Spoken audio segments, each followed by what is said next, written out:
Hi, this is Craig Guarente of Palisade Compliance, and today I want to talk to you about how to avoid being audited by Oracle. Now, we all know that Oracle audits are high-risk situations. Oracle is very effective auditing their clients, and they generate billions and billions of dollars.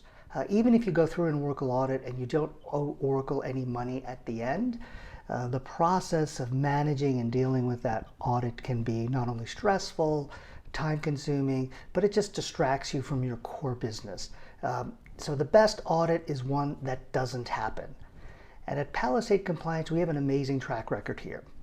Obviously, we help companies after they get the audit letter from Oracle, they call us up for support. But the reality is, Palisade Compliance customers have never been audited by Oracle when Oracle knew Palisade was there. That's right, 100% no audit. And we think we've learned a lot through our 10 years of helping customers manage their Oracle licenses and helping them to avoid these audits. So what we've learned over those 10 years, we've distilled down into this short video for you. The first thing you can do to avoid an Oracle audit, and this might seem a little silly, is not to use Oracle products. If you don't want to deal with Oracle and their business practices and their hard-charging sales tactics and how they audit customers to drive revenue and move people to the cloud, then don't work with Oracle. The reality is that Oracle puts a right to audit in all of their contracts, whether it's on-premise or cloud licensing. So if you're going to work with Oracle, there's always a risk of being audited. So if you don't want to be audited, 100% guarantee, don't work with Oracle. The second thing we recommend is always be compliant, ABC. If you're in compliance, you're not going to get audited. Oracle only audits when they think customers are out of compliance. And they audit either to generate revenue or to protect their IP, depending on who you talk to. But if you're in compliance, there's no reason for Oracle to audit you. It's just a waste of their effort. And their goal obviously is to drive revenue and audits. And if they're auditing compliant customers, it's no accident when they send out audit letters. So stay compliant and you'll stay off of their audit radar. Communicate effectively with Oracle. This one's a little art, a little science here.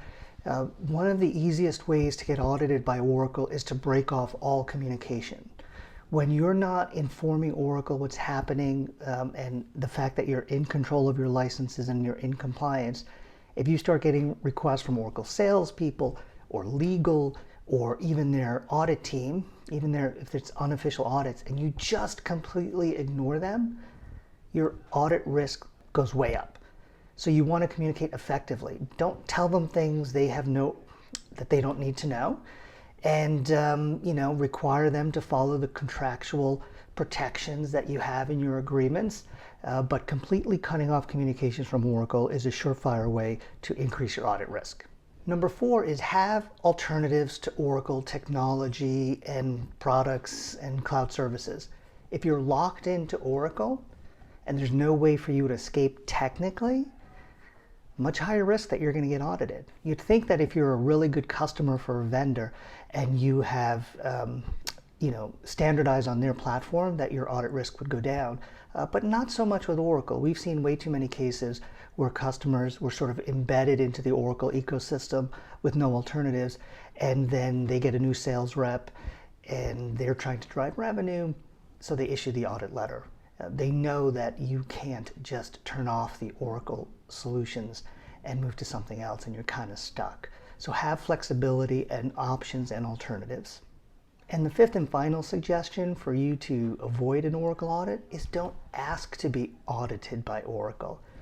And I'm not asking for an official audit, although I have seen customers actually go to the Oracle audit team and say, can you please audit us because we want to know if we're in compliance. And I shake my head. No good can come of that. But it can also be an unofficial capacity. Help us understand our licensing, Oracle. Help us certify our ULA, Oracle. It could be an Oracle salesperson saying, hey, before we can give you a quote for your cloud, on-premise to cloud, we need to understand what you're using. So there's many different ways that Oracle can unofficially audit you. And unfortunately, often customers are the ones who are starting those conversations with Oracle. So you never want to ask to be audited by Oracle. Now we do have a sixth thing you can do to avoid an Oracle audit, and that is to work with Palisade Compliance. As I mentioned at the beginning of this video, we've never had a customer get audited by Oracle when Oracle knew we were there helping that client manage their licenses. We've got tons and tons of experience both at our time at Oracle and our time at Palisade Compliance, making sure customers can stay in compliance with their agreements and have the flexibility to adopt not only Oracle technology but non-Oracle technologies at the best possible price for their business. So we hope you found this video helpful. If you need any more information, you can go through our website. We've got lots of other videos and case studies and white papers.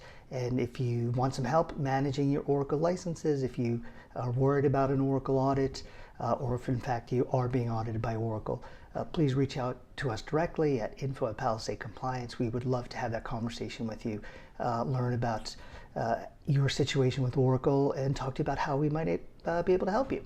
So in the meantime, thank you everyone for your time, and good luck with Oracle.